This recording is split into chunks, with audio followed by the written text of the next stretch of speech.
గడిచిన కొన్ని దినాల నుంచి మనం మత్తయి సువార్తలోని విషయాలని ధ్యానం చేస్తున్నాం. ఆ క్రమంలో మత్తయి సువార్త 13వ అధ్యాయం కూడా మనం పూర్తి చేసుకున్నాం. 13వ అధ్యాయం తర్వాత 14వ అధ్యాయము. ఆ 14వ అధ్యాయంలో 1 నుంచి 12 వచనాల్లోని సంగతులు ఏం చూపిస్తున్నాయి అంటే, హేరోదు రాజు బాప్తిస్మిచ్చు యోహాను గురించి మాట్లాడిన మాటల గురించి చూపెడుతున్నాయి. అదే విషయాలు మత్తయి సువార్తలో మనము ధ్యానించడం కన్నా కూడా మార్కు సువార్త 6లో ఇంకొంచెం డీటెయిల్డ్గా ఈ విషయాల్ని చెప్పారు. ఏంటంట చూడండి, మార్కు సువార్త 6వ అధ్యాయంలో ఇదే విషయాల్ని ఇంకొంచెం లోతుగా ఇంకొంచెం డీటెయిల్గా చెప్పారు. సో నేను ఈ మత్తయి సువార్త ధ్యానం చేస్తున్నప్పుడు మీకు చెప్పింది ఏంటంటే, ఎక్కడ మనకి మోర్ ఇన్ఫర్మేషన్ ఉంటుందో, ఎక్కడ ఇంకొన్ని అంశాలు ఉంటాయో, ఈ 4 సువార్తల్లో అక్కడి నుంచి అంశాన్ని తీసుకుని మీకు చెప్తానని చెప్పా. కంపేర్ చేసి 4 సువార్తలో ఉన్న సిచ్యువేషన్ కంపేర్ చేసి ఎక్కడ మోర్ ఉందో దాని గురించి చెప్తాను. సో ఇప్పుడు ఈ సందర్భం గురించి ఎక్కడ మోర్ ఉందంటే, మనకి మార్కు సువార్త 6లో ఇదే 14లో ఉన్న సంఘటనే మార్కు సువార్త 6లో కూడా మార్కు గారు కూడా రాసిచ్చారు. ఏంటి ఆయన రాసిన సంగతి ఒకసారి మనం చూస్తే, నేను చదివేస్తాను, మొత్తం ఏకబిడ్డగా చదివేసి తర్వాత నేను ఎక్స్ప్లెయిన్ చేస్తాను. మీరు ఏదన్నా కావాలంటే అందిద్దురు కానీ. ఒకసారి చూడండి, మార్కు సువార్త 6:14 నుంచి 29 వరకు మనం ఒకసారి చూస్తే, ఆయన కీర్తి ప్రసిద్ధమాయను గనుక రాజైన హేరోదు ఆయనను గూర్చి విని, బాప్తిస్మిచ్చు యోహాను మృతుల్లో నుండి లేచి ఉన్నాడు గనుక అతని యందు అద్భుతములు క్రియారూపములగుచున్నవని చెప్పాను. ఇతరులు ఈయన ఏలియానియు, మరికొందరు ఈయన ప్రవక్త అనియు, ప్రవక్తల్లో ఒకని వలె ఉన్నాడనియు చెప్పుకొని చుండ్రి. అయితే హేరోదు విని, నేను తలగొట్టించిన యోహానే, అతను మృతుల్లో నుండి లేచి ఉన్నాడని చెప్పాను. హేరోదు తన సహోదరుడు ఫిలిప్పు భార్య అయిన హేరోదియను పెళ్లి చేసుకున్నందున, మార్కు గారు పెళ్లి చేసుకున్నాడు అని రాస్తే మత్తయి గారు ఉంచుకున్నాడు అని రాశారు. సో అది క్లియరెన్స్ ఏంటనేది మనము బహుశా కరెక్ట్గా చెప్పలేము. ఒకవేళ లీగల్గా అందరి ముందు పెళ్లి చేసుకుని ఉండొచ్చు. అయినప్పటికీ తన తమ్ముడిని, అంటే నేను చదివిన చరిత్ర ప్రకారం తన తమ్ముడిని చంపించాడంట. మరి ఈ విషయం కోసం, తన తమ్ముడి భార్య కోసం తమ్ముడిని చంపించేసేసి తన మరదలు తను పెళ్లి చేసుకున్నట్లుగా కొంత నాకు గుర్తు, నాకు చాలా అయిందా చదివి. సో అలా చూసుకున్నప్పుడు అది ఇల్లీగలే.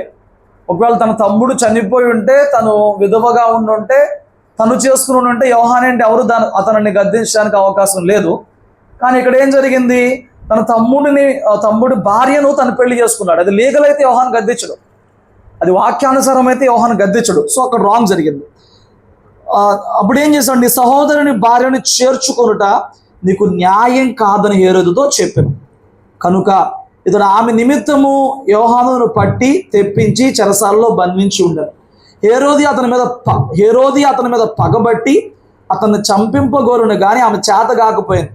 ఎందుకనగా యోహాను నీతిమంతుడును పరిశుద్ధునగు మనుషుడని హేరోది ఎరిగి అతనికి భయపడి అతన్ని కాపాడుచూ వచ్చును.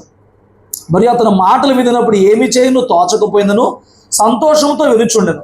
అయితే తగిన దినం ఒకటి వచ్చెను. ఎట్లనగా హేరోదు తన జనన దినోత్సవమందు తన ప్రధానులకును సహస్రాధిపతులకును గలిలయ దేశ ప్రముఖులకును విందు చేయించు.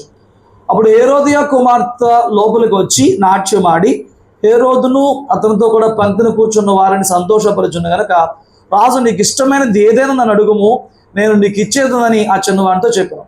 మరియు నా రాజ్యంలో సగం మట్టుకు ఏం అడిగిందో నీకు ఇచ్చిందని అతడు ఆమెతో ఒట్టు పెట్టుకుంది. కనుక ఆమె వెళ్ళి నేనేం అడిగిందని తన తల్లిని అడుగగా, ఆమె బాప్తిస్మిచ్చు యోహాను తల అడుగుమన్నాను. వెంటనే ఆమె త్వరగా రాజు వద్దకు వచ్చి బాప్తిస్మిచ్చు యోహాను తల పళ్ళెములో పెట్టి ఇప్పుడే నాకు ఇప్పింపగోరుచున్నానని చెప్పాను. రాజు బహుగా దుఃఖపడిన కానీ తాను పెట్టుకొనిన ఒట్టి నిమిత్తమును తనతో కూర్చుండి ఉన్న వారి నిమిత్తమును ఆమెకు ఈయను అనలేకపోయాను. వెంటనే రాజు అతని తల తెమ్మని ఆజ్ఞాపించి ఒక బంట్రోతును పంపెను. వాడు వెళ్ళి చెరసాలలో అతను తలగొట్టి పళ్ళెములు అతను తలపెట్టి తెచ్చి ఆ చిన్నదానికి ఇచ్చాను. ఆ చిన్నది తన తల్లికి ఇచ్చాను. యోహాను శిష్యుల సంగతి విని వచ్చి శవం ఎత్తుకుని పోయి సమాధిలో ఉంచిరి. ఇక్కడ సమాధిలో ఉంచిరని వరకు రాస్తే 14లో ఏమని ఉంటుందంటే ఒకసారి చూద్దాం.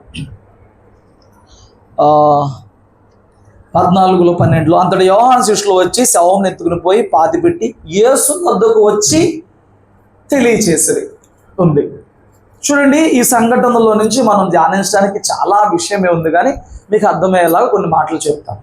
కొన్ని మాటలు ఏంటంటే, ఒకటి మనం మత్తయి సువార్త 11వ అధ్యాయం చూసినప్పుడు చెరసాలలో ఉన్న యోహాను గారు యేసు దగ్గరికి శిష్యులను పంపించి, రాబోవాడు నీవేనా, మేము ఎవరి కోసమన్నా కనిపెట్టాలా అని చెప్పి అడిగారు. అడిగినప్పుడు యేసు ప్రభు వారు బాప్తిస్మా ఇచ్చే యోహాను గురించి చెప్పి, అతడేమి బలహీనుడు కాదు, అతడేమి నలిగిన లేదా అతడు రెల్లు వంటి వాడేం కాదు, అతడు భూమి మీద ఉన్న వారందరిలో, తల్లి గర్భాన పుట్టిన వారందరిలో బాప్తిస్మా ఇచ్చే యోహాను గొప్పోడు, స్త్రీలు కనిన వారందరిలో ఆయన గొప్పోడు అని చెప్పి అతని గురించి యేసే సాక్ష్యం ఇవ్వడం జరిగింది.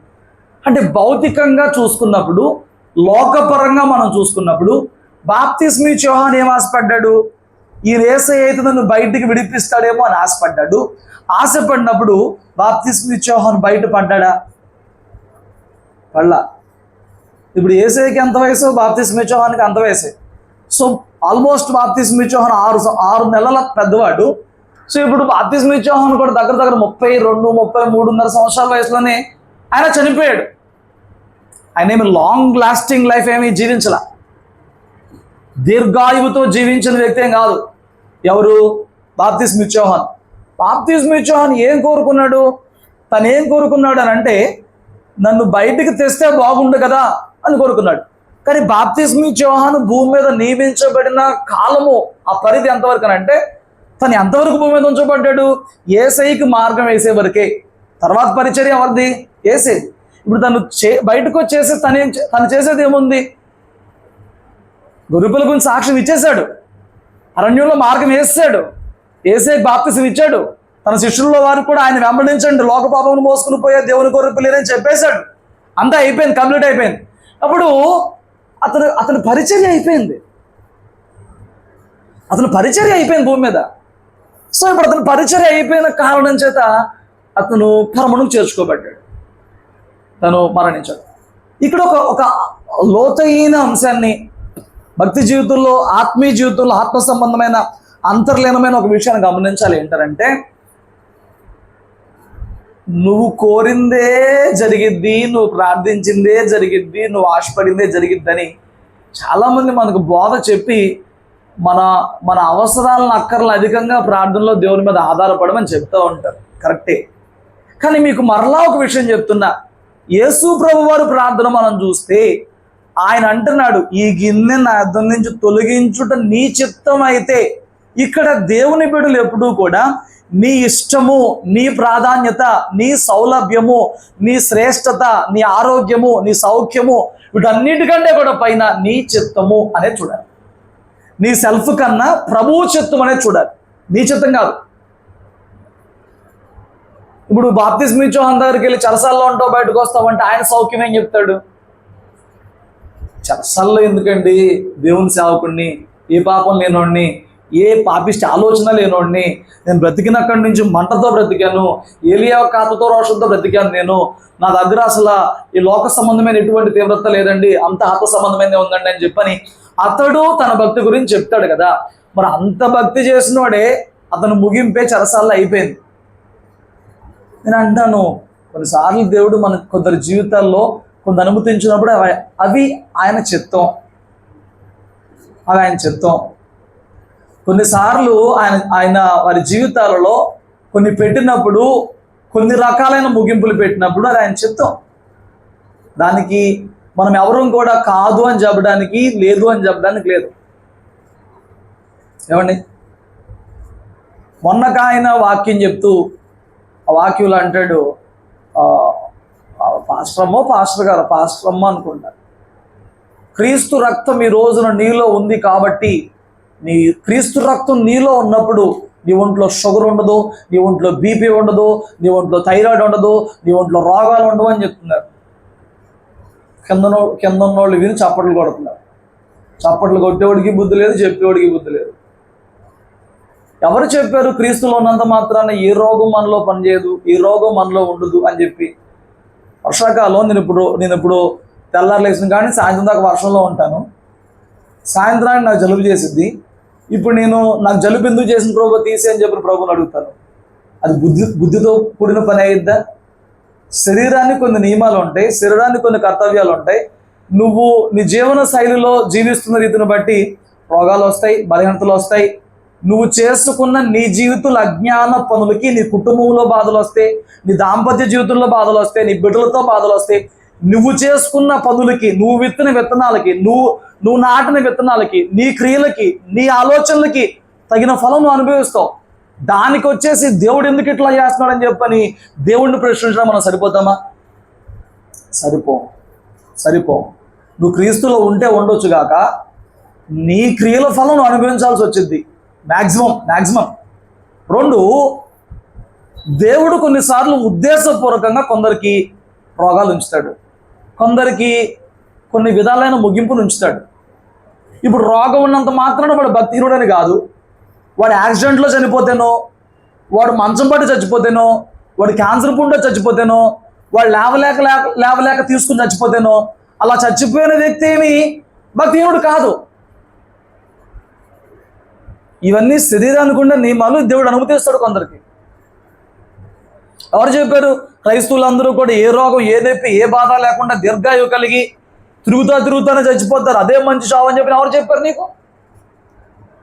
అలాగని ఎక్కడన్నా బైబిల్లో రాసిందా? పాత నిబంధనలో కానీ కొత్త నిబంధనలో కానీ ఆయన శిష్యులు అలాగే చనిపోయారా?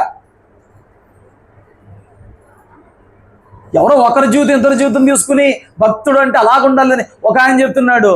మోషే 120 ఏళ్ళు బతికినా చూపు మాంద్యం రాలేదు, దృష్టి మాంద్యం రాలేదు, మాట మాంద్యం రాలేదు, సద్దు తాగలేదు కాబట్టి తన బిడ్డలకు అలాగుంటుంది. ఎవరు చెప్పారు నీకు అలాగుంటుందని? తన ఎందుకు భయభక్తులు ఉన్న వారికి అట్లాగే ఉంటుంది. ఎవరు చెప్పాడు నీకు? ఎంతమంది పాస్టర్లు ఈ రోజున సైట్ ప్రాబ్లంతో బైబిల్ చదివేటప్పుడు కళ్ళ చోట పెట్టుకుని చదవట్లేదు? దృష్టి మాంద్యం లేదా? సత్తు తగ్గట్లేదా? ఓపిక తగ్గట్లేదా? పిచ్చుగొర్రెలాగా ఉంటే అట్లాగా 2 ఆత్మాభిషేకం పొందుకున్న ఎలీషా కూడా మంచంలో తీసుకుని చనిపోయాడు. యేసయ్య పిలిచిన అపోస్తుల్లో మ్యాక్సిమం 11 మంది కూడా దుర్మరణం చెందారు. మన భాషలో చెప్పుకోవాలంటే, అంటే హతసాక్షులు అయ్యారు. బైబిల్ భాషలో చెప్పాలంటే, మన భాషలో అంటే దుర్మరణం. అది చర్మం ఒలిచివేయబడి, ఏమండి అంటే నా భాషలో ఏంటంటే దుర్మరణం, సహజ సిద్ధము కాని మరణం, ఎవరు కోరుకోని మరణం, ఎవరు ఊహించలేని, తీసుకోలేని, జీర్ణించుకునే మరణం పొందారు వాళ్ళు. నా భాషలో దుర్మరణం అంటే ఏదో యాక్సిడెంట్ పాలైపోయారని కాదు, హత్య గావించబడ్డారు, ఒకరు తలకిందులుగా సిలువ వేయబడ్డారు, ఒకళ్ళు చర్మం బ్రతికుండగానే వాళ్ళ చర్మం ఒలిచివేయబడింది, ఒకరి నేలకి మేకులతో కొట్టారు, ఒకరిని తలకిందులుగా సిలువ వేశారు, ఒకరు తలకాయ తీసేశారు, ఒకరు నూనెలో వేయించారు. నానా రకాలుగా చనిపోయారు వాళ్ళందరూ. వారి ముగింపు అలాగుంది. నేను అన్నాను, నీ జీవితాన్ని నువ్వు ప్రేమిస్తున్నావు అయి ఉండొచ్చు, నీ ప్రాణాన్ని నువ్వు ప్రేమిస్తున్నావు, నీ దేహాన్ని నువ్వు ప్రేమిస్తున్నావు. అయితే నీ దేహంలో ఆరోగ్యం విషయమైనా, నీ ముగింపు విషయమైనా దేవునికి ఒక ప్రణాళిక, దేవునికి ఒక చిత్తం ఉంటుంది. ముందు అది పట్టుకోండి. యోహాను కోరిన మాట వాస్తవమే. నీవేనా రాబోయేవాడివి, ఎవరి కోసం కనిపెట్టాలా? నువ్వే రాబోయేవాడివి అయితే చెరలో ఉన్న వాడిని బయటికి తేవాలి కదా. నేను చెరలో ఉన్నాను కదా, నేను బయట రాలేదేంటి? ఆ ప్రశ్న వేశాడు, ప్రశ్నకి జవాబు దక్కింది, ప్రశ్నకి జవాబు దక్కింది, కానీ తన పరిస్థితికి జవాబు రాలా. ఎవరి కోసం కనిపెట్టక్కర్లా, రాబోవాల్సిన వాడిని నేనే అనేది వరకు జవాబు వచ్చింది, కానీ చెరసాల్లో నుంచి విడిపించబడుతున్న దానికి జవాబు రాలా. చెరసాల్లోనే జీవితం అంతమైపోయాడు. అది దేవుని చిత్తం. నువ్వు దేవుని చిత్తం ఏదైతే దానికి ఒప్పుకుని భక్తి చేయగలిగిన బిడ్డవేనా? దేవుని చిత్తం ఏదైతే అదే అనే దానికి ఒప్పుకుని భక్తి చేయగలిగిన బిడ్డవేనా? నువ్వు అలాగే ఉంటావా? మనలో చాలామంది మన చిత్తం దేవుని మీద పెట్టి దేవుడికి చెయ్యాలని చెప్పని మీరు ప్రార్థన చేయండి, సంఘం ప్రార్థన చేయండి, సేవకుడు ప్రార్థన చేయండి, అవసరమైతే నా ఇంట్లో 7 వారాలు పెట్టండి, నా ఇంట్లో లేకపోతే 4 రోజులు ఉపవాసం పెట్టండి, లేకపోతే నువ్వు కూడా కడుపు కట్టుకొని చెప్పి వాడి చిత్తం ఏంటో దేవుడి మీద బలవంతంగా రుద్దుతారు. దేవుడు నేను అనుభవించాలని పెడితే అనుభవించడమే, దానికి పరిష్కారాలు ఉండవు. నువ్వు ఎంత బయటకు వద్దామో దేవుడు నీకు తిప్పలు పెడితే తిప్పలు పడతామే, అది దేవుడిని చిత్తం పడతామే. దాని వెనుక ఒక ప్రణాళిక ఉంటుంది, దాని వెనుక ఒక ఉద్దేశం ఉంటుంది. ఏమండి, బాధ వచ్చిందనంటే దేవుని చిత్తం అనుకునే వాళ్ళు ఉన్నారా? ఎవరన్నా ఇది దేవుని చిత్తం అనుకో. నేను అర్జెంటుగా అప్పుల నుంచి బయటపడిపోవాలి, అర్జెంటుగా రోగంలో నుంచి బయటపడిపోవాలి, అర్జెంటుగా బయట పడదు. అది పెట్టింది ఎవరు? ఒకవేళ దేవుడు. నువ్వు కొంతకాలం అందులో ఉంటుంది దేవుని చిత్తం, కొన్ని సంవత్సరాలు ఉంటుంది దేవుని చిత్తం. ఆ కొన్ని సంవత్సరాల తర్వాత మళ్ళీ వెలుగులోకి తెస్తాడేమో. నువ్వు ఆశించినట్లుగా ఆర్థికంగా ఉన్నత స్థితిలోకి తెస్తాడేమో. అదే వెలుగంటే తెస్తాడేమో. అప్పుడు దాకా వేచి చూసి వెయిట్ చేసి భక్తుల విశ్వాసంలో కొనసాగలవా?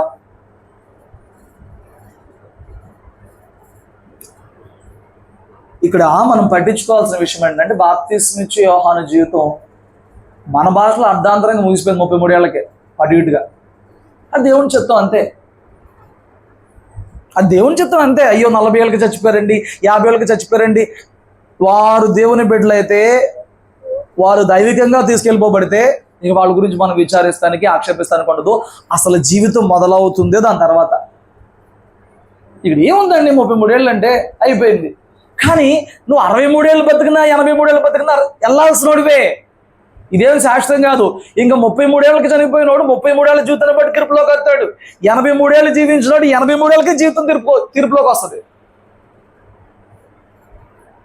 అప్పుడు ఏది ఎక్కువ చెప్పుకోవాల్సి వచ్చింది? ఎవడు లాంగ్ బతికాడో ఆడికి ఎక్కువ ఉంటే మైనస్, ఎవడు షార్ట్లో వెళ్ళిపోయాడో ఆడి తక్కువే ఉంటాయి చెప్పుకుంటాయి. అన్నా కదా, ఎంత బతికామన్నది ముఖ్యం కాదు. బతికినంతకాలం ప్రభుతో ఉన్నామా, మరణించినాక ప్రభుతో ఉండగలమా, ఉండే బతుకుతున్నామా, అదే కావాలి. స్తోత్రం చెప్పు. ఇది ఒకటి యోహాను ఈ సంఘటనలో, ఈ అధ్యాయంలో యోహాను కోణంలో చూసినాం. ఇక్కడ రెండో కోణం హేరోదు కోణంలో చూద్దాం. ఇప్పుడు హేరోదు జీవితాన్ని చూద్దాం. ఈ హేరోదు వాళ్ళకి చతుర్థాధిపతి, ఆ ప్రాంతానికి వాడే రాజు, చతుర్థాధిపతి. వాడు ఒక విచిత్రమైన మనిషి. వాళ్ళంతా కూడా వాడేంటి, వాడికి అధికారం ఉంది, వాడు ఎవరినైనా చేసుకోవచ్చు. వాడు అన్యుడు, వాడు ఎన్ని పిల్లలైనా చేసుకోవచ్చు, తప్పలేదు. ఏమండి, బైబిల్ పద్ధతి ప్రకారం, బైబిల్ భాష ప్రకారం వాడు క్రైస్తవుడు అయిన తర్వాత వివాహం జరిగే ముందే జాగ్రత్త పడాలి. బైబిల్ భాషలో వివాహానికంటే ముందే జాగ్రత్త పడాలి. ఆ వివాహం దైవచిత్తంగా చూసుకోవాలి. వన్స్ వివాహం జరిగిన తర్వాత, నా సొంత కవిత్వం కాదు, బైబిల్ భాష ఇది, బైబిల్ భావం ఇది. వివాహంలో వన్స్ వివాహం జరిగిన తర్వాత వారిని జతపరిచింది ఎవడు? దేవుడు విడదీస్తాడా? జతపరిచిన ఏ ఇద్దరినైనా దేవుడు ఎప్పుడైనా బైబిల్ గ్రంథం అంతట్లో విడదీశాడా? సో దేవుడు ఇద్దరిని ఎప్పుడు విడదీయడు. కానీ విడిపోతానయ్యానంటే ఏ విషయంలో అవకాశం ఇచ్చాడు? వ్యభిచార కారణం బట్టి తప్ప మరి ఏ కారణం బట్టి ఏ భార్యాభర్త విడిపోవద్దు అని చెప్పాడు. ఇది వివాహ విషయంలో క్రైస్తవులకు ఉన్న నియమం. క్రైస్తవులకి దేవుని చిత్తం వివాహంలో అంతే. పెళ్లి చేసుకున్నప్పుడు జాగ్రత్త చేసుకోవాలి, చేసుకున్నాక భరించాలి. వదిలేసే మూమెంట్ వస్తే ఈ ఒక్క రీజన్ ప్రభు వదిలిపెట్టాడు. ఏ ఒక్క రీజను? నీ భర్త నీకు ఈ విషయంలో అన్యాయం చేస్తే, ఏ విషయంలో? వ్యభిచారం అనే ఆ పాపం చేస్తే, వేరే ఒక స్త్రీతో ఉంటే, వేరొక పురుషుడితో నీ భార్య ఉన్నా, భర్తకైనా భార్యకైనా ఈ ఒక్క క్లాస్ మాత్రం ఇచ్చాడు అనమాట. సో వాళ్ళకి అన్యాయం చేస్తున్నారు కాబట్టి వాళ్ళు ఇంకా వేరే విషయాల్లో కాదు, అబద్ధం చెప్పారు, లేకపోతే డబ్బుల విషయంలో మోసం చేశారు, లేకపోతే నా తల్లిదండ్రులను ఎక్కువగా చూసుకుంటారు, వాళ్ళ తల్లిదండ్రులను ఎక్కువ చూస్తున్నారు, నా తల్లిదండ్రులు పట్టించుకోవట్లా. ఇక వీటన్నిటిని భరించాలి, సరి చేసుకోవాలి. ఇవన్నీ సరి చేసుకోవాలి. ఈ పైన ఉన్న ఏమైనా ఇంకేదైనా సరి చేసుకోవాలి. మా ఫ్యామిలీతో ఎలాగ ఉంటున్నారు, చర్చకు వచ్చినప్పుడు ఎలాగ ఉంటున్నాడు, ఇంట్లో ఎలాగ ఉంటున్నాడు, తిండి విషయంలో ఎలాగ ఉంటున్నాడు, ఖర్చుల విషయంలో ఏదైనా నువ్వు సరి చేసుకోవాలి. ఇక దాని విషయంలో మన క్లాసులు ఏం లేవు. దేవుడు ఇచ్చిన ఒకటే ఒక ఆప్షను, వ్యభిచార కారణం అయితే వదిలేసాయి. దేవుడు ఇచ్చాడు, ఆప్షన్ ఇచ్చాడు. అక్కడికి అది అది అది ఆజ్ఞ కాదు, ఆప్షన్. అది ఒకవేళ నీ భర్త తిరిగిపోతాడు అయితే నేను భరించి దేవుళ్ళలో మార్చుకున్నానంటే మార్చుకో, అది నీకు పాపమేం కాదు, ఇంకా నువ్వు గొప్పదానివి. కానీ నీకు విరక్తి వచ్చేస్తే వదిలేయాలనుకుంటే ఈ ఒక్క విషయంలో ఆప్షన్ ఇచ్చాడు. హేరోదుకు అలాంటిది ఏం లేదు. వాడు కావాలంటే ఎవరినైనా పెళ్లి చేసుకోవచ్చు. కానీ వాడు చేసిన తప్పు ఏంట్రా బాబు అంటే, తమ్ముడిని చంపేసి తమ్ముడి పిల్లని పెళ్లి చేసుకున్నాడు. ఏమండి, మీరు చూడండి, ఆ రోజుకి ఈ రోజుకి వ్యభిచారం అనే పాపం బహుభయంకరమైంది. త్రాగుడు వాడు అనుకుంటే మానేయగలడు, జోదం వాడు అనుకుంటే మానేయగలడు, ఇంకేదన్నా వాడు అనుకుంటే మానేయగలడు. కానీ ఇప్పుడు ఈ వ్యభిచారం మానేయాలంటే రెండు పక్కలు మానేయాలి. నీకు అర్థమైందా? నువ్వు అక్కడవే మానేయాలంటే ఒకవైపు నుంచి ఒక అడుగు పడితే సరిపోదు. ఇది ఏదన్నా జరగాలంటే రెండు పక్కలు అవ్వాలి. ఇప్పుడు ఈ విషయంలో ఏం జరుగుతుంది? అది అసలు ఎండ్ అయ్యే అవకాశం ఉందా? దావీదు చూడొచ్చు, దావీదు తప్పు చేసింది ఒకసారి, దావీదు పాపం చేసింది ఒకసారి, కానీ నేను ఎండ్ పాయింట్ ఎలాగొచ్చింది? అటు పక్కన ఉన్న వ్యక్తిని చంపడం మూలంగా వచ్చింది. బాబోయ్, ఇప్పుడు దేశంలో జరుగుతున్నాయి అన్నీ, ఇప్పుడు దేశంలో అన్నీ జరుగుతున్నాయి. పెళ్లి కాకముందే ప్రియుడు ఉన్నాడు, ఇంకొకరికి ఇచ్చేసారు. వీళ్ళకి బుద్ధి లేదు, అసలు దానికి అసలు బుద్ధి లేదు. చేసుకున్నాక ఏ సాంప్రదాయం ఓడైనా భర్త గౌరవం ఇవ్వాలి, విలువ ఇవ్వాలి, కట్టుబడి బతికేయాలి. లేదు, వాడిని ఎట్లాగైనా హతమార్చేసేసాడు. ఈ ముందు తోడుతూ ఉంటాం, ఆ తర్వాత తోడుతూ ఉంటాం. ఎంత భయంకరం అయిపోయినాయి ఆ రోజుకి ఈ రోజుకి. ఇది చాలా భయంకరమైన విషయం. వీడు అట్లాగే తన తమ్ముడిని చంపేశాడు, సొంత తమ్ముడిని చంపేశాడు, దాన్ని పెళ్లి చేసుకున్నాడు. ఇప్పుడు బాప్తిస్మ ఇచ్చే యోహాను మేబీ ఆయన ఎక్కడ కలిశాడో, ఏ దారిలో కలిశాడో. నేను ఒక చిన్నప్పుడు వీడియో చూసినప్పుడు ఏంటంటే, అతను రథం మీద ఉంటే ఇతడు అడ్డుకుని గద్దిచ్చినట్లుగా నేను ఎక్కడో ఒక చిన్న వీడియో చూశాను. సో అతను గద్దిచ్చాడు. ఆ హేరోదియా పక్కన ఉన్నప్పుడు హేరోదిని గద్దిచ్చాడు. హేరోదియా ఊరుకుంటుందా? ఏమండి, చాలా సందర్భాల్లో మగోడికి రోషం వస్తానికి కారణం ఆడవాళ్ళే. మగోడు సైకోలాగా మారడానికి కారణం ఆడవాళ్ళే. వాడు వదిలేసినా, వాడు వద్దనుకున్న ఇంట్లో వాళ్ళు పంతం పడితే, వాదనకు దిగితే, కయ్యాన్ని కాలు దూగితే, వాడు ఎంత బుద్ధులు లాంటివాడనో వాడు వల్ల కాదు. ఇక నిద్ర పోనేవరాళ్ళు ఆ సమస్య పరిష్కారం చేస్తారంతే. తెలుసా మీకు? అసలు మీకు తెలిసేది ఏముందలే, తెలిస్తే మగవాళ్ళకి తెలియాలి ఈ విషయం. మన లోపం ఎప్పుడు మనకు తెలియదు, మన లోపల ఎప్పుడు మనకు తెలియవు. స్తోత్రం చెప్పండి. పంతం పట్టింది ఈ అమ్మగారు, అతను మనల్ని గద్దిస్తాడా అని చెప్పాను. అక్కడ రాయబడిన మాట, ఇతడు ఆమె నిమిత్తము ఇతన్ని పట్టుకొని చెరసాల్లో వేశాడు. ఎవరి నిమిత్తం పట్టుకొచ్చాడు? హేరోదియా కోసం పట్టుకొచ్చాడు. హేరోదియా పంతాన్ని బట్టి పట్టుకొచ్చాడు. హేరోదియా మొండితనం బట్టి పట్టుకొచ్చాడు. పట్టుకొచ్చి పోయి చంపేద్దామా అని అంటే చంపలేడు. మనసులో చాలా భయస్తుడే, మామూలుడు కాదు, భయస్తుడే, చంచలస్తుడే. ఎవరు? ఈ హేరోదు. ఆ హేరోదియా మాత్రం పగబెట్టుకుందంటాడు. హేరోదియా ఏం చేసింది? పగబెట్టుకుంది. పగ ఏంటి పగ? వీడు నన్ను గద్దించాడు, వీడు నా జీవితంలో చేసిన దాన్ని తప్పు అని చెప్పి నెంచాడు, వీడు నా జీవితాన్ని తప్పు పట్టాడు, వీడిని భూమి మీద ఉంచకూడదు. నేను అన్నాను, నీ జీవితంలో దేవుడు ఇలా ఎవరో ఒకరి ద్వారా నీ జీవితంలో ఉన్న తప్పుని సరిచేస్తానికి ఆ సేవకుడిని వాడుకోవచ్చు, సంఘంలో ఆ విశ్వాసాన్ని వాడుకోవచ్చు, లేకపోతే నీ ఇంట్లో వాళ్ళని వాడుకోవచ్చు. వాడుకుని ఇది నీలో ఉంది తప్పు, ఇది నువ్వు చేసే తప్పు, నీ విధానం తప్పు అని చెప్పి గద్దియచ్చు. ఇప్పుడు నేను గద్దించిన వ్యక్తిని దావీదులాగా, ఇతను నన్ను గద్దించబట్టే సరైన మార్గంలోకి రాగలిగానని చెప్పని, గద్దించడే నాకు తైలాభిషేకం అని చెప్పని ఎంచుకుని ఆత్మీయంగా వారిని ప్రేమిస్తావా? గద్దించాడు కాబట్టి నన్ను ప్రశ్నిస్తాడా? నన్ను తప్పు పడతాడా? నా పని తప్పు అంటాడా? ఎంతమంది అలా తప్పు చేయట్లేదు? ఎంతమంది కుదురుగా ఉన్నారు? ఎంతమంది పాపం లేకుండా జీవిస్తున్నారు? నేనే పాపంలో ఉన్నానా? నేనే కనపడ్డానా? నాదే తప్ప? నన్నే అంటాడా? మూర్ఖత్వంగా దెయ్యంలాగా తయారవుతావా? మాట మీకు అర్థమైందా? ఎలాగుంటావు నిన్ను గద్దించినప్పుడు? నిన్ను దైవజనుడు కావచ్చు, సంఘంలో వ్యక్తి కావచ్చు. నీకు ఒక విషయం తెలుసా? నువ్వు సంఘంలో ఉన్నప్పుడు నిన్ను గద్దించే అధికారం సేవకుడికి ఉందా? మాట్లాడాలి. అయితే విను, నిన్ను గద్దించే అధికారం నీ సంఘంలో ఉన్న ఒక చిన్న బిడ్డ కూడా ఉంది. దేవుడు అధికారం సంఘంలో ఉన్న వాళ్ళకి ఇచ్చాడు. సేవకుడు ఒకడే కాదు, ఒకరినొకరు ప్రేమించండి అని చెప్పిన దేవుడే ఒకరినొకరు గద్దించుకోండి అని చెప్పాడు. ఒకరినొకరు గద్దించుకోమని చెప్పాడు. ఏం గద్దించుకోవాలి? ఒకరినొకరు గద్దించుకోవడం అంటే ఏం గద్దించుకోవాలి?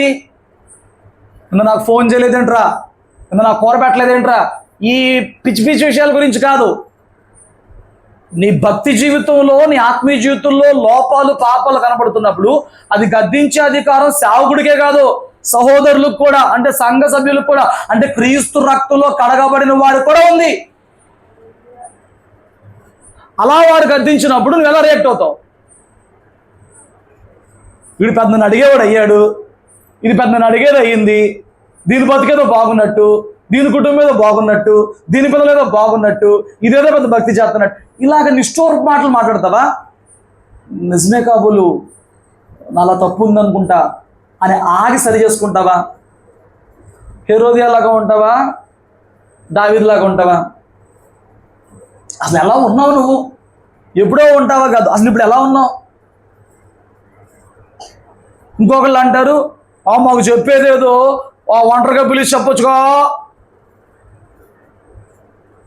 ఒంటరిగా పిలిచి చెప్తే ఇన్ని రకమైన నువ్వు నిజం చెప్పు పని. అందరిలో పట్టుకుని అంటున్నాడు, వాక్యంలో పెట్టి అంటున్నాడు. వాక్యం మాట్లాడేటప్పుడు మాట్లాడేది ఎవరని చెప్తావు నువ్వు? మరి ఆ వాక్యం చెప్పిన తర్వాత ఎవరి మీద కేకపడుతున్నావు నువ్వు? అసలు నీకు బుద్ధి ఉందా? మరి అప్పుడు నీతో వాక్యం ద్వారా మాట్లాడి గద్దించింది ఎవరు? ఇప్పుడు నువ్వు ఎవరిని అడగాలి అని అడిగితే మరి సేవకుడి మీద ఎందుకు కోపం అవుతుంది నీకు? బుద్ధిపూర్వం ఉండాలి కదా. మాట్లాడేది నువ్వేదేవా అంటున్నారు మీరు ప్రార్థన చేసేటప్పుడు.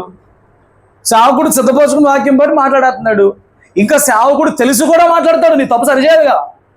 వాక్య రూపంగా చెప్తాడు. ఇప్పుడు చెరసాల్లో పౌలు ఉన్నప్పుడు పౌలు దగ్గరికి కొరింథీ సంఘంలో వివాదాలు ఉన్నాయన్న సంగతి తెలిసింది.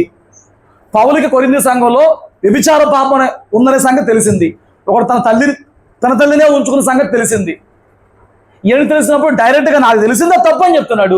ఇప్పుడు సేవకుడికి ఒక తప్పు తెలిసింది అనుకో, నాకు తెలిసిన తప్పును బహిరంగంగా పౌలు పత్రిక రాసినప్పుడు వాక్యంలో పలానా తప్పు అని చెప్పి తప్పేంటి నాకు అర్థం కదా. నువ్వు కొత్త వైపు ఏమైనా రాస్తావా? ఎట్లా చెప్పాలి వాక్యం? పౌలు గారికి పలానా సంఘంలో పలానా తప్పును తెలిసినప్పుడు ఆయన బహిరంగ లేఖలోనే చెప్పాడు. ఏమని? మీలో ఈ తప్పును నాకు తెలిసింది, ఆ విధానం తప్పు అని మొత్తం కొరింథీ 2 పత్రిక చదివితే మీకు అర్థమైంది. నాకు తెలిసింది అది మీరు చేసేది తప్పు, నేను బెత్తం పట్టు మొత్తం జాగ్రత్తగా ఉండండి చెప్పాడు ఆయన్ని. ఇప్పుడు నీ సేవకుడికి ఒకటి తెలిసే చెప్పాడు, తెలియకే చెప్పాడు. వాక్యంలో మంచి అంటే చూడండి చెప్తాడు, అమ్మా చెప్తే తప్పేంటి? అసలు ఉంది అందుకని సేవకుడు మంచి చూడ చెప్పాలి. మరి నీకు ఎంతసేపు ఏం చెప్పాలి పని? నువ్వు ఎట్టగానే బతుకు ఆశ్రదించబడతావు, పనులకు వెళ్తుంది చెప్పాలా? ఆ మొక్క చెప్పడానికి అసలు రావక్కర్ల మందిరానికి. నిన్ను సరిచేయాలి. తెలిసే చెప్పని వాక్యం, తెలియకే చెప్పని. నీ దగ్గర తప్పు ఉంటే సరి చేసుకోవాలంటే అది దావీదు స్వభావం. నీ దగ్గర తప్పు లేకపోతే నా గురించి కాదుగా చెప్పింది, ఎవరి గురించో తీసేయాలి పక్కకి. ఎందుకు కోపాలు వస్తున్నాయి? ఎందుకు ఈ విషయం నేను మాట్లాడి దాకా వదిలిపెట్టను? అది హేరోదియా స్వభావం. ఇదేం చేసిందంట? పగ పెట్టుకుంది. ఎవరి మీద పగ పెట్టుకుంది? బాప్తిస్మా యోహాను మీద పగ పెట్టుకుంది. అన్ని ఎట్లాగైనా చంపేయాలి. చూద్దాం ఏం చేసిందో.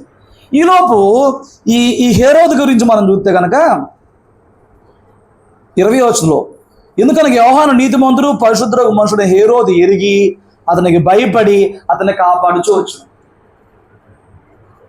అతనికి భయపడి కాపాడుతూ వస్తున్నాడు. మరియు అతని మాటలు వినినప్పుడు ఏమి చేయను తోచకపోయినను సంతోషముతో వినుచుండెను. బాప్తిస్మా యోహాను దగ్గరికి వెళ్తున్నాడు. జైల్లో ఉన్న చెరసాల్లో ఉన్న బాప్తిస్మా యోహాను దగ్గరికి వెళ్తున్నాడు. బాప్తిస్మా యోహానుతో కాసేపు మాట్లాడుతున్నాడు.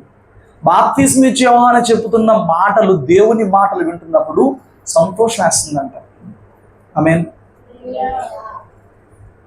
నిజంగా మాట చెప్పనా, వాడు ఎలాంటి పాపిష్టుడైనా వాడు విన్న వాక్యం వాడి దేహం ఒప్పుకోకపోయినా వాడి ఆత్మకు సంతోషం ఇచ్చింది. వాడి దేహము ఇందులో నేను చెప్పినట్టు తిరుగుబాటు చేస్తున్నా, నా గురించి ఎందుకు చెప్తున్నాడు, నలుగురు నన్నే అనుకుంటారు కదా అని వాక్యం విన్నప్పుడు వాడి దేహం తిరుగుబాటు చేస్తున్నా వాక్యంలో ఉన్న జీవమును బట్టి ఆత్మ మాత్రం సంతోషించింది. ఈ హేరోదు దేవుని వాక్యం వింటున్నప్పుడు, యోహానుతో మాట్లాడినప్పుడు, యోహాను మాటలు వింటున్నప్పుడు అతను సంతోషపడుతున్నాడంట. ఏమైందంట? ఏమి చేయను తోచకపోయినను సంతోషంతో వినుచున్నాడు. నేను చెప్పనా, చాలామంది దేవుని సన్నిధికి వచ్చి వాక్యం విని వాక్యంలో చాలా సంతోషిస్తారండి. వాక్యంలో చాలా సంతోషిస్తారు. ఆ వాక్యం వింటున్నంతసేపు వాళ్ళ అంతరంగంలో ఆధ్యాత్మిక పరవశంతో నింపబడతారు, సంతోషంతో సమాధానంతో నింపబడతారు. అయితే వారు ఎందుకు ఫలించట్లేదు? అయితే వారు ఎందుకు మారుమనసు చెందట్లేదు? ఏంటది చెప్తా నేను ఇక్కడ. ఈ హేరోదు బాప్తిస్మా యోహాను దగ్గరకు వచ్చి బాప్తిస్మా యోహాను మాటలు విన్నాడా? వీడు ఇక్కడ ఈ మాటలు వింటాడు ప్రతిరోజు. లేదా వాడికి ఏమి ఇష్టం రానంటే ఈ నృత్యాలు, డ్యాన్సులు, లోక సంబంధమైన మాటలు ఆనందిస్తాడు. ఒకడు ఆత్మీయంగా ఉండాలంటే ఆత్మ సంబంధమైన వాటిలో మాత్రమే ఆనందించగలిగారు.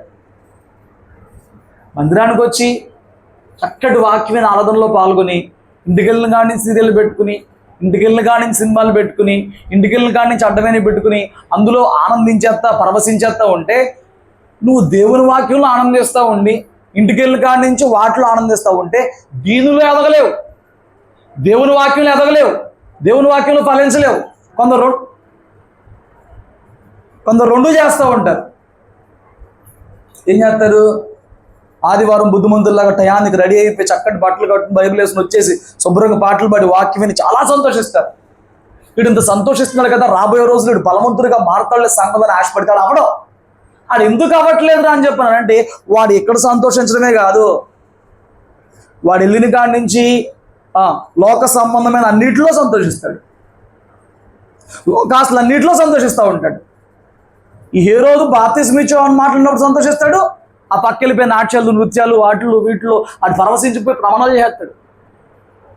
మీకు అర్థమవుతుందా? చాలామంది ఇలాగా ఉంటారు.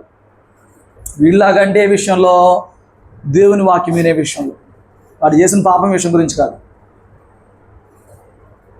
ఇంకొకటి, అసలు బైబిల్ గ్రంథం అంతట్లో నాకు గుర్తున్నంత వరకు బర్త్డే హ్యాపీ బర్త్డే. బైబిల్ గ్రంథం అంతట్లో నాకు తెలిసినంత వరకు, నేను చదివినంత వరకు ఇడిది హ్యాపీ బర్త్డే.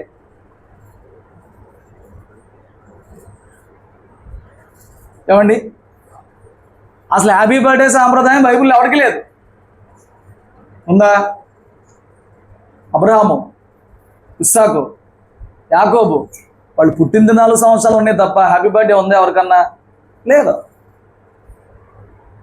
ఇంకా తిరిగి క్రీస్తులో జన్మించిన దినం ఏదన్నా గొప్పగా ఉందేమో తప్ప. మళ్ళీ ఇప్పుడు క్రైస్తువులు 2 మొదలెట్టారు, నా బర్త్డే. సరే ఎన్నేళ్ళు రానంటే 10 ఏళ్ళు. నీకు 30 ఏళ్ళు వచ్చినాయి, 10 ఏళ్ళు రా అంటే ఇది ఫిజికల్ బర్త్డే కాదు, ఇది స్పిరిచువల్ బర్త్డే. అదొకటి అంట, ఇదొకటి అంట, 2 చేస్తారు కొంతమంది. ఒకడు దీన్ని చెరిపేసి దాన్ని పెట్టుకుంటాడు ఒకడు. నేను వినాలి, ఏం బర్త్డేలో ఏం లోకం నాకు అర్థం కావట్లేదు. వాడు బర్త్డే పేరు చెప్పుకుని తన జనన దినోత్సవం అందు తన ప్రధానులకు, సహస్రాధిపతులకు, గలిలయ దేశ ప్రముఖులకు విందు చేశాడంట. ఎంతమంది విందు చేశాడు? నెంబర్ లేదు కానీ చాలామంది చేశాడు. క్రైస్తవుల్లో చిన్నప్పటి నుంచి బిడ్డలకి పుట్టినరోజు పట్ల ఎక్కడ లేని ఏమన్నాలి ఆసక్తిని వాళ్ళకి పుట్టేస్తున్నారు తల్లిదండ్రులు బిడ్డలకి. ఆ రోజు కొత్త బట్టలు ఏంటి, కేకులు కూడా మామూలు కేకులు కాదు, కూల్ కేకు. అది బయట పెడితే కరిగిపోద్ది, కాసేపు కూడా ఉండదు, దాన్ని భద్రంగా ఫ్రిడ్జ్లో పెట్టాలి. ఇప్పుడు మామూలు కేక్ అని అంటే అసలు పిల్లలు తినే సబ్జెక్ట్ అన్న కేక్ అనేది. ఆ కేకుల్లో వాడే క్రీములు కానీ, ఆ క్రీముల్లో వేసే నూనెలు కానీ, ఆ ఎగ్స్ కానీ, ఆ కెమికల్స్ కానీ, ఆ కలర్స్ కానీ పిల్లలు తిని అరాయించుకునే కెపాసిటీ ఉన్నాయని ఆ పిల్లలు పెట్టే సబ్జెక్ట్ అనేది. అసలు 5 అంటాం, తినకాడి నుంచి వాంతులు చేసుకున్నారంటాం, జ్వరాలు వచ్చినాయి అంటాం. కొంచెం బుద్ధిపూర్వం ఉండాలి కదా. ఇక ఆ రోజున లేని స్థితిలో కూడా వాళ్ళని సంతోషపరచడానికి వాళ్ళకి అదొక అలవాటుగా చేసేసేసి ఆ పెట్టే ఖర్చు ఎంతో, బోర్లని, బట్టలని, డెకరేషన్ అని, ఫంక్షన్ అని, తిండని, తిప్పలని, ఎంత ఖర్చు. అదే పుట్టినరోజు నాడు నీ బిడ్డలను తీసుకెళ్ళి నీ బిడ్డలు మంచి బట్టలు వేసి ఈరోజు కేక్ కోసేదానికన్నా గొప్ప విషయం ఒకటి చేద్దాం నాన్న అని చెప్పని ఆ డబ్బులతో ఎవరికన్నా లేని పిల్లలకి 4 పుస్తకాలు ఇప్పించచ్చుగా, ఎవరికన్నా లేని ముసలోళ్ళకి 2 చీరలు కొనిపెట్టవచ్చుగా, 2 దుప్పట్లు కొనిపెట్టవచ్చుగా, లేని వాళ్ళకి ఒక కలజోడు కొనిపెట్టవచ్చుగా. అసలు ఏదో ఒకటి వాళ్ళ చేతులతో ఎవరన్నా లేనోళ్ళు సాయం పొందుకుని వారిని నిండుగా దీవించాలంటి పని ఏదైనా చేయొచ్చుగా. మీరు చెప్పండి. అసలు నిజంగా ఆ బర్త్డేకి మనం పిలిచినప్పుడు వచ్చిన వాళ్ళు దీవించేది గొప్పదైద్దా? నిజంగా నీ పిల్లోని తీసుకుని, నీ కూతురిని తీసుకుని వెళ్ళి ఆ పుట్టినరోజు నాడు ఎవరో ఒకరు లేని వాళ్ళకి సహాయం చేసినప్పుడు వాళ్ళు దీవించే దీవెన గొప్పదైద్దా? ఎవరు దీవించేది గొప్పదైద్ది? ఇక్కడ తాగితే పర్లా, ఇక ఆ రోజున ఆ ఫ్రెండ్స్ని బట్టి, వచ్చే వాళ్ళని బట్టి ఎలా తయారవుతున్నారు ఏమండి? నిన్న ఒకటి చూసా, అరే పుట్టినరోజు అని చెప్పిన పిల్లలు నొంగ పెట్టే కొట్టేస్తున్నారు. ఎన్ని సంవత్సరాలు అన్ని దెబ్బలు కొడతారంట. ఇది ఎక్కడ మాయరోగం అనిపించింది నాకు.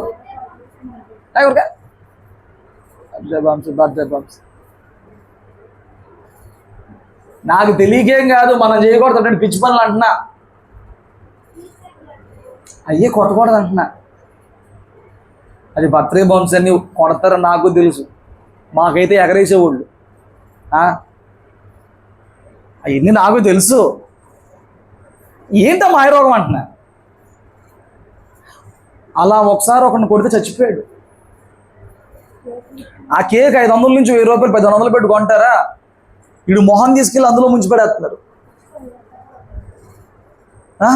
మొహం అందులో ముంచిపడేస్తున్నారు. తినే కేక్ 1500 పెట్టి ఖర్చు పెడితే ఏమండి, ఇంకో 1500 పెట్టుకుంటే ఒక ఇంట్లో సరుకులు వచ్చేస్తాయి నెలకి. ఆ లేని వాళ్ళకి ఒకప్పుడు సరుకులు వస్తాయి.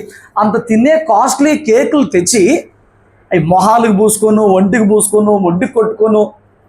ఎట్ట తయారవుతున్నారు? తల్లిదండ్రులు ఏమి నేర్పిస్తున్నారు ముందు? పెట్టాక ఒకసారి వేరే వాళ్ళ చర్చిలో క్రిస్మస్ రాత్రి కేక్ కట్ చేసేసేసి ఒకళ్ళకొకళ్ళు ఎగబడి పూసుకుంటున్నారు కేక్. నాకు ఎక్కడ లేని మెంటలు వచ్చేసింది అంతే. చర్చిలో అసలు పుట్టినరోజు చేయకూడదు అంటే ఏసే పుట్టినరోజు అంటే వీళ్ళు చేస్తున్నారు. చేసి కేక్ కట్ చేసి ఒకరికొకరు పరిగెత్తి మొహాలు పూసుకుంటుంటే వాళ్ళు అడ్డు పరిగెత్తి. చర్చా? అది చర్చా? దేవుని మందిరమా? ఏం పనులు, ఏం చేస్తున్నాం? ఆ జరిగే పుట్టినరోజు నాడు ఏం జరుగుతుంది? ఇంకో సంవత్సరంలోకి వెళ్ళామంటే అసలు అక్కడ బైబిల్ ఎక్కడుంది పుట్టినరోజు గురించి? సంవత్సరంలో జరుగుతుండగా చెప్పు, నేను చెప్తే చెప్పు నీ ఆన్సర్ ఏంటో. ఇడెల్లా కంప్లీట్ సంవత్సరాలు జరుగుతుండగా ఏ వాక్యాలు తెలియదా మీకు? అది చెప్తాలే, దీని సంగతి చెప్పు. సంవత్సరాలు జరుగుతుండగా నూతన, మీరు అదే పొరపాటు పడ్డారు. హబక్కూ గ్రంథంలో అదే మాట, అక్కడదేనా 3 అధ్యాయాలు ఏదైనా అక్కడ ఉంటుంది ప్రార్థన. అది ప్రార్థన, నూతన పరుచుము అని ఉంటుంది. అది రిక్వెస్టింగ్, అది బెగ్గింగ్. అది చూడు అక్కడ ఏముందో. దొరికింది హబక్కూ 3. మిమ్మల్ని చాలామంది పాస్టర్లు మోసం చేస్తారు, నేను చేయను.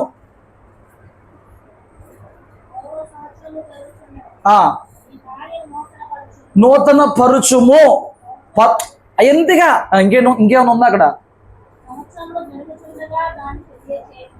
తెలియచెయ్యి, నూతన పరుచు. ఇది రిక్వెస్టింగ్గా, ఇదేమన్నా ఒక ఆజ్ఞ అంటే, లేకపోతే అదేమన్నా ఒక నిబంధన చేస్తాననే? దొరికిందా మీకు? దొరికిందా రమలక్క? మీకు దొరికిందా? చెప్పండి, ఎక్కడ ఉందో చెప్పండి, పేజ్ నెంబర్.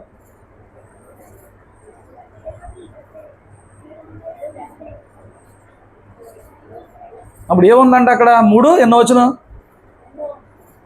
3:2 ఏముంది అక్కడ? సంవత్సరాలు జరుగుతుండగా నీ కార్యం నూతన పరుచు, తెలియపరుచు. అది రిక్వెస్టింగ్, అది దేవుణ్ణి అడుక్కుంటున్నాం, అది అంతే. చేస్తాడని కాదు, అది నిబంధనేం కాదు. సంవత్సరం జరగంగానే నూతన కార్యం చేస్తాను, సంవత్సరం మారంగానే నూతన కార్యం చేస్తాను, క్యాలెండర్ మారంగానే నూతన కార్యం చేస్తాను, ఏం చేయబోతుందో తెలియపరుస్తాను. అదేదో నిబంధన కాదు, అది రిక్వెస్టింగ్. బాబు ఒక్క సంవత్సరానికి వచ్చాం కదా, ఏదైనా చెయ్యి బాబు, అది రిక్వెస్టింగ్. అది నీకు అర్థమైందా? ఓకే, బాగుంది. సంవత్సరమును దయాకిరీటం ధరింపచేశావు అనేది అసలు దేనికి ఇచ్చిన మాట? అది మనిషికి ఇచ్చిన మాట, రాజ్యానికి ఇచ్చిన మాట, దేశానికి ఇచ్చిన మాట, దేనికి ఇచ్చిన మాట? అది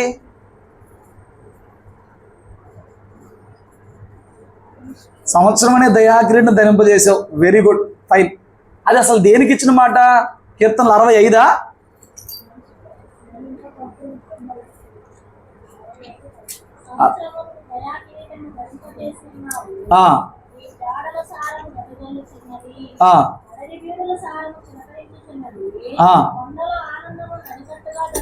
ఇప్పుడు అడవిలు కొండలు మనిషి, అది దేశం గురించి చెప్పిన మాట.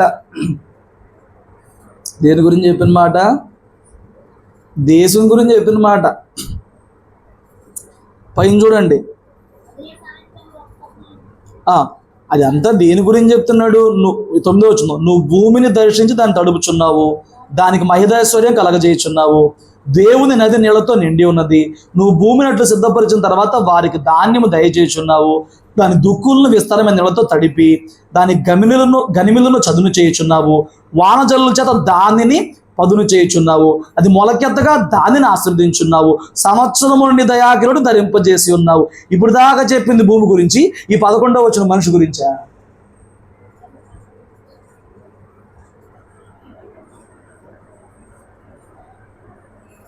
ఇంకా బర్త్డే వాక్యాలు ఏమన్నాయి చెప్పండి మీరు? లేవు.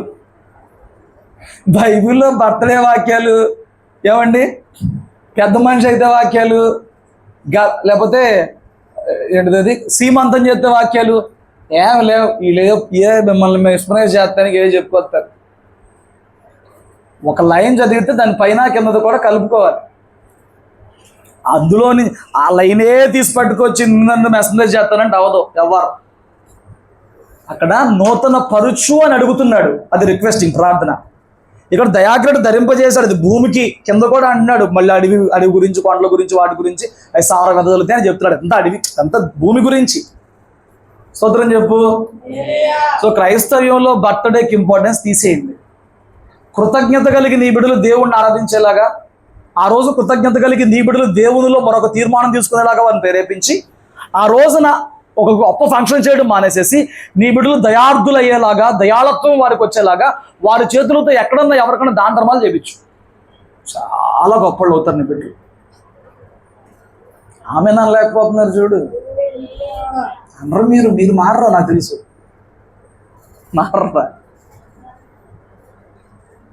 అనాదిగా పాతుకుపోయిన పితృ పారంపర్య ఆచారాలు మనలో కొన్ని ఉన్నాయి, ఎప్పటికీ వదిలిపెట్టలేరు మీరు. నేను సవాల్ చేసి చెప్తా, మీ తరం కాదు. చింత చచ్చిన పులుపు సావదు. మేము క్రైస్తవులే పాటించేది హిందూ సాంప్రదాయాలే, హిందూ పద్ధతులే, లోకాచారమే, లోక పద్ధతే. ఏమండి? ఈ హేరోదు ఆడి జన్మదినం రోజున వాడు ఆ ఫంక్షన్లో పడిపోయి ఏం చేస్తున్నాడు అంటే, అక్కడ ఒక నృత్య ప్రదర్శన ఏర్పాటు చేస్తే ఈ హేరోదు కుమార్తె వచ్చి డ్యాన్స్ చేసిందంట. అక్కడ ఆడి ఎంత ఇన్వాల్వ్ అయిపోయి వాడు ఎంత పరవశించిపోయాడో. చాలామంది ఇక్కడ దేవుని మాటలు అంటారు, అక్కడికి వెళ్ళి పనులన్నీ చేస్తారు. ఏమండి? చిన్న పిల్లలు వీళ్ళకి ఏం తెలిసిందండి సినిమా పాటలు పాడుతున్నారంటే? వాళ్ళ ఇంట్లోనో ఫోన్లోనో అమ్మవారు చూస్తున్నారు కాబట్టి వాళ్ళు పాడుతున్నారు. లేకపోతే వాళ్ళకి ఏం తెలుసా? వాళ్ళు రెండు పాడుతున్నారు. ఇక్కడికి వస్తే దేవుని పాటలు పాడుతున్నారు, అక్కడికి వెళ్తే ఆ పాటలు పాడేస్తున్నారు. ఎలాగరా అంటే వాళ్ళ అమ్మ నాన్న ఇక్కడికి వచ్చి వాక్యం వింటున్నారు, వాక్యం చదువుతున్నారు, వాక్యం అమ్మ చెప్తున్నారు, ప్రార్థన చేస్తున్నారు, పాటలు పాడుతున్నారు. ఇంటికి వెళ్ళి వాళ్ళు ఏ పని చేస్తున్నారు, వీళ్ళగా నేర్చుకుంటున్నారు కదా. వాడు ఇప్పుడు దాకా దేవుని మాటలు సంతోషించాడు, ఇప్పుడు వెళ్ళి అక్కడ ఇన్వాల్వ్ అయిపోయాడు. ఎక్కడ ఇన్వాల్వ్ అయిపోయాడు? ఆడు ఎంత పరవశించిపోయాడు అంటే వాళ్ళు అసలు మైమరిచిపోయాడు, అలా లోకంలోకి వెళ్ళిపోయి అన్నాడు, వా నాకు సంతోషం వచ్చింది నువ్వు డ్యాన్స్ చూస్తే, నీకేం కావాలో చెప్పు, ఏదైనా రాసి చెత్త అని చెప్పాను. దేశంలో అర్ధభాగం రాసి చెత్త అవసరమైతే అన్నాడు. అది వాళ్ళ అమ్మ దగ్గరికి వెళ్ళింది, మమ్మీ మరి ఇలాగ అంటాడని చెప్పానంటే, ఏం కోరుకోమంటావు నువ్వు చెప్పు. అది అంత అసలు తల్లికి అంత విలువిచ్చింది చూడు, గొప్పది అది. తల్లి చూడు పగ ఉండిపోయింది, పగ లోపల పగ ఉండిపోయింది. ఆ పగతో అంటది, మాట ఇచ్చాడా, అందరిలో మాట ఇచ్చాడా, అందరూ ఉన్నారా మాట ఇచ్చినప్పుడు ఉన్నారు మమ్మీ, రాజ్యంలో సగమైన ఎత్తాడా, ఇక మాట వెనక్కి తీయలేడుగా, మాట ఇచ్చాడు మాట వెనక్కి తీయడు మమ్మీ. నువ్వేం అడుగుతావంటే వెళ్ళి బాప్తిస్మ యోహాను తలకే పళ్ళెంలో వేడి తీసుకురమ్మను, తల కొట్టించి పట్టురమ్మను. దీనికేం వచ్చింది పట్టుకొస్తే? పగ. పగ ఎలాంటిదనంటే అది చేయడం వల్ల నాకేం వచ్చిందని కాదు, ఆ పైశాచికత్వం తీరిపోవాలి. రూపాయి లాభమేముండదు. అయిపోయింది. బాధపడ్డాడు, అయ్యో ఇలాంటి పని అయింది అని చెప్పి. అంటే సంతోషంలో ఉద్రేకాల్లో తీసుకునే నిర్ణయాలు అలా ఉంటాయి. బాధపడ్డా ఇచ్చిన మాట తప్పలేడు కాబట్టి తల కొట్టిచ్చేసి పళ్ళెంలో పెట్టి ఇచ్చాడు. స్టోరీ అయిపోలా. విషయం ఏంటి? ఇది జరిగింది ఎప్పుడో.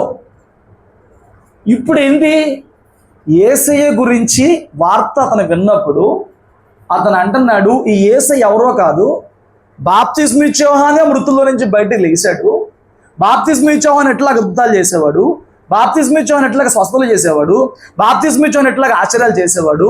నేను తల కొట్టించాను కానీ అతను మృతుల్లో నుంచి తిరిగి లేచాడు అని అంటున్నాడు. నేను అంటున్నాను, అతడు ఎంత భయం ఉండుండకపోతే నేను ప్రవక్తను చంపాను కదా అని చెప్పని అతడు తలంచుకుని భయపడుతున్నాడు, బాధపడుతున్నాడు. అనగా మనము చేసిన ఆ అవిధేయత ఏదైతే ఉంటుందో అది ఆ రోజుతో పోయేది కాదు, వెంబడిస్తూ ఉంటుంది. దానికి మన జీవితంలో పరిహారం జరిగే వరకు కూడా అది వెంబడిస్తూ ఉంటుంది. ఎప్పుడో చచ్చిపోయిన యోహాను గురించి ఇతను ఇప్పుడు బాధపడుతున్నాడు. చూడండి ఏమంటున్నాడు? అయితే హేరోదు విని, నేను తలగొట్టించిన యోహానే అతను మృతుల్లో నుండి లేచి ఉన్నాడు. ఎందుకు ఎంత ఉలికి వచ్చింది నీకు? నేను తలగొట్టించిన యోహానే. ఎందుకు? నేను తల కొట్టించడం తప్పు అనేది అతన్ని వేధిస్తుంది, వెంటాడుతుంది. ఆ అవిధేయత అతన్ని వెంబడిస్తుంది. స్తోత్రం చెప్పు. మనం మత్తయి సువార్తలు అక్కడ చూస్తే ఆ బాప్తిస్మ ఇచ్చే యోహాను దేహాన్ని తీసుకెళ్లి పాతిపెట్టిన శిష్యులు వచ్చి, అయ్యా ఇలాంటి ఒక పరిస్థితి జరిగింది అని చెప్తున్నారు. ఎలాంటి ఒక పరిస్థితి జరిగింది? అక్కడ ఒక మనిషి చంపబడ్డాడు. ఈరోజు చూడండి, క్రైస్తవుల మీద ఎన్నో దాడులు జరుగుతున్నాయి, క్రైస్తవుల మీద ఎంతో తిరుగుబాటు వస్తుంది, హింసలు వస్తున్నాయి, అన్యాయం చేయబడుతున్నాం. అప్పుడు చేయాల్సింది ర్యాలీలు కాదు. ఇప్పుడు బాప్తిస్మ ఇచ్చే యోహానుకి శిష్యులు లేరా? యూదులలో బాప్తిస్మ ఇచ్చే యోహాను ప్రవక్తని అతన్ని వెంబడించి అతని దగ్గర బాప్తిస్మ ఇచ్చిన వాళ్ళు లేరా? వీళ్ళందరూ స్ట్రైక్ చేసి యోహాను తప్పు చేశాడని చెప్పని ప్లకార్డులు పట్టుకుని ఇతను చేయొచ్చుగా. మరి ఏం చేశారు వాళ్ళ శిష్యులు వచ్చి? యేసయ్యకి చెప్పారు. ఈ లోకంలో ఏ అన్యాయం జరిగినా మొదట చేయాల్సింది ఏంటి? ఆయనకి చెప్పడమే. ఆయన చిత్తం లేనిదే, ఆయన ప్రమేయం లేనిదే జరిగేది ఏం లేదు కదా. ఆయన చెప్పడమే. వాళ్ళు తెచ్చి ఆయనకి చెప్పారు. ఆయన చూసుకోవాలి, ఆయనే చెయ్యాలి. నీ జీవితంలో ఎక్కడ అన్యాయం జరుగుతున్నా, అన్యాయం చేయబడుతున్నా, నీ శక్తిలో జ్ఞానంలో కూడబట్టుకుని తిరుగుబాటు చేయడం కంటే కూడా నువ్వు చేయాల్సిన మొదట ప్రభువుకి చెప్పి, ఇది ఏదో ఒక మార్గంలో దీని నుంచి నాకు విముక్తి విడుదల దయచే ప్రభువా అని వేడుకోవాలి. నీ జ్ఞానమో నీ శక్తినో సామర్థ్యాన్ని కూడగట్టుకుని నువ్వు ఆ పరిస్థితిని తప్పించుకోవచ్చు. కానీ నేను అంటున్నాను, బాధ, బంధకం, బరువు, కష్టం లేని ప్రాంతం ఏది? లేదా జీవితం ఏది? ప్రతి జీవితంలో ఉంటాయి. నువ్వు ఇక్కడ తప్పించు ఇంకో చోటుకి వెళ్తే అక్కడ ఉంటాయి, అక్కడ తప్పించు ఇంకో చోటుకి వెళ్తే అక్కడ ఉంటాయి, ఎక్కడికి వెళ్ళినా ఉంటాయి కదా. నువ్వు దీన్ని తప్పించుకుని పారిపోతే రేపొద్దు ఇంకోటి అక్కడ తప్పించుకుంటే చూద్దాం తప్ప అక్కడ దాన్ని ఎదుర్కొని జయిస్తానికి ఎప్పుడూ చూడలేవు. ఇది తప్పించుకున్నావు, ఇప్పుడు ఇక్కడ పరిస్థితి బాగలా, ఇది తప్పించుకున్నావు, ఇంకో చోటుకి అక్కడ పరిస్థితి బాగా, అది తప్పించుకున్నావు. తప్పించుకుంటే ఎదురు నిలబడి దేవుని సహాయంతో దాన్ని జయించి ముందుకు వెళ్ళే ఆ స్థితి నీకు ఎప్పుడు వచ్చింది? అర్థం చేసుకుందాం. వాళ్ళు చేసింది ఏంటి? తీసుకెళ్ళి, అయ్యా బాప్తిస్మ ఇచ్చే యోహాను పరిస్థితి ఇలా జరిగింది, హేరోదు ఇలా చేశాడు. అప్పుడు అక్కడ వేసి ఏమన్నా మాట్లాడా? అది ఆయన చిత్తం, అంతవరకే పెట్టాడు. నీకు మొదలే చెప్పా, బాప్తిస్మ ఇచ్చే యోహాను ముగింపు అట్లా వెళ్ళిపోవాలి. అతను అంతవరకే పరిచర్య, అంతవరకే పరిమితి, అది అయిపోయింది. ఇంక దాని విషయంలో ఏసీ ఏం విచారం చెందుతాడు? ఏసీ ఏం దుఃఖపడతాడా? లాజరు గురించి అయినా దుఃఖపడ్డాడు, కానీ బాప్తిస్మ ఇచ్చే యోహాను గురించి దుఃఖపడ్డాడు? అక్కడ రాయబడిందా? అయిపోయింది అతను పరిచర్య. వెళ్ళిపోయిన వ్యక్తి గురించి మనం ఎంత ఎడితే తీసుకొస్తే మనకి దేవుని చిత్తం లేకపోతే ఏమైనా జరిగిద్దా? తల వెంట్రుకల్లో ఒకటి కూడా రాళ్ళని చెప్పినప్పుడు దేవుని చిత్తం లేకుండా ఏమైనా జరిగిద్దా? ఒక వ్యక్తి చనిపోతాడా? రోగం బారిన పడతాడా? అది దేవుని చిత్తం, అంతే, వదిలేయడమే. హల్లెలూయా. హేరోదియా కోసం బాప్తిస్మ ఇచ్చే యోహాను కొట్టాడు. కానీ నిమిషం నిమిషం భయపడుతూనే ఉన్నాడు. యేసేని చూసి బాప్తిస్మ యోహాను అనుకుంటున్నాడు. మనం చేసింది ఎప్పుడు కూడా ఏదో సందర్భంలో మన అంతరంగాన్ని, ఆత్మను వేధిస్తానే, పట్టి పీడిస్తానే ఉంటారు. దాని విషయంలో నిజంగా పశ్చాత్తాపడి పరిహారం పొందే వరకు అది వెంటాడుతూనే ఉంటుంది, వేధిస్తూనే ఉంటుంది. రెండు, నువ్వు ఎక్కడ హింస చెందినా, బాధపడినా, ఇబ్బంది పడినా, ఇరుకుపడినా ప్రభువుకు చెప్పి జయించే మార్గం చూసుకోవాలి తప్ప తప్పించుకుని వెళ్ళిపోతావు అంటే ఎంతసేపు తప్పించుకుని వెళ్తావు తప్ప ఎక్కడా స్థిరపడలేవు. దేవుడి మాటలు దీవించును గాక. ప్రార్థన చేసుకుందాం.